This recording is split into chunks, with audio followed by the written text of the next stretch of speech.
Let's start by talking about the coming together stages of relational interaction.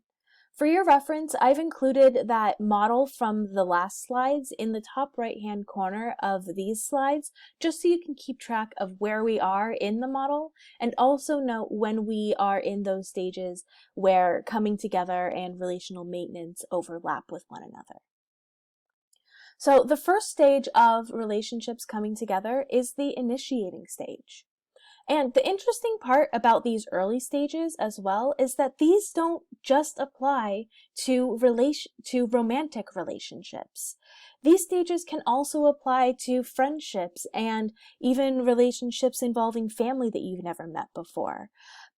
So these don't just have to apply to romantic relationships, but that being said, a lot of the examples that I use will be of romantic relationships, just so that you know. So the first stage, as I said, is initiating. This is the stage where people are sizing each other up and trying to make good first impressions and present themselves favorably.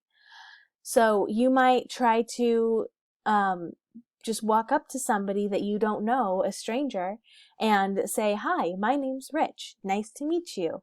And that is the first thing that you have to do, right, is that initiating. So this is that moment when two people's eyes meet across a crowded bar and they have a spark, a connection, and then they will walk up to each other and introduce themselves, right, where the meet cute will happen, for example.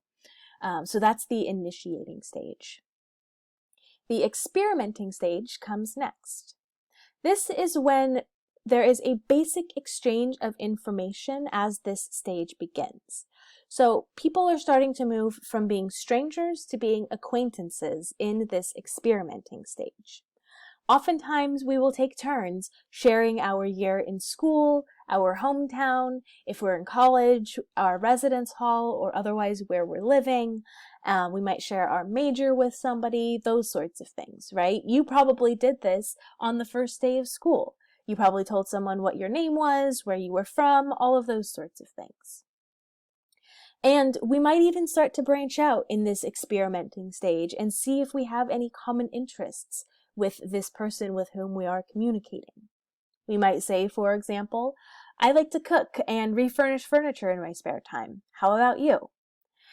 And as a result, small talk is a hallmark of the experimenting stage. So there's going to be a lot of talk of sports and the weather when we are in this stage.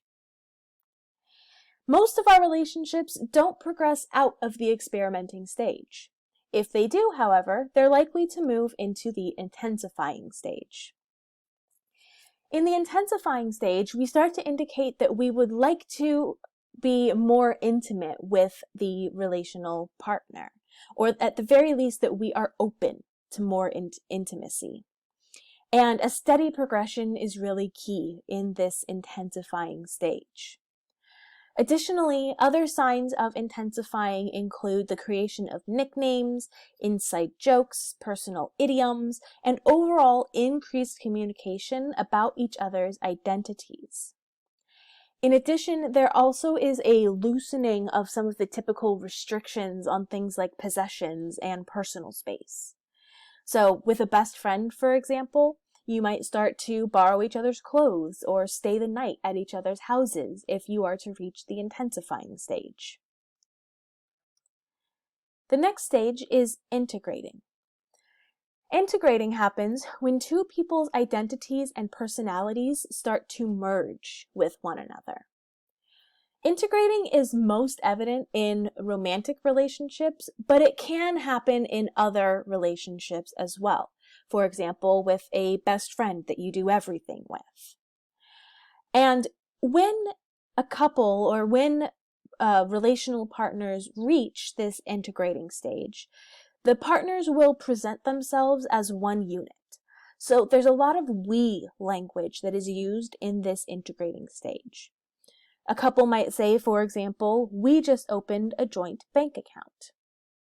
And in this integrating stage, the social networks of the two people are starting to merge as well. So the people outside of the relationship often begin to refer to and treat the relational partners as if they are one person. For example, if a friend is inviting their other friend to a party and their friend is in a very close relationship, there's probably an assumption that their relational partner is going to come along with them. So they might just say, hey, are you guys free Friday night? In order to invite both of the relational partners because they come as a unit. They are a pair. And finally, a relationship might reach the bonding stage. The bonding stage includes a public ritual of formal commitment to one another. In our society, we see these as being weddings, commitment ceremonies, and civil unions as examples.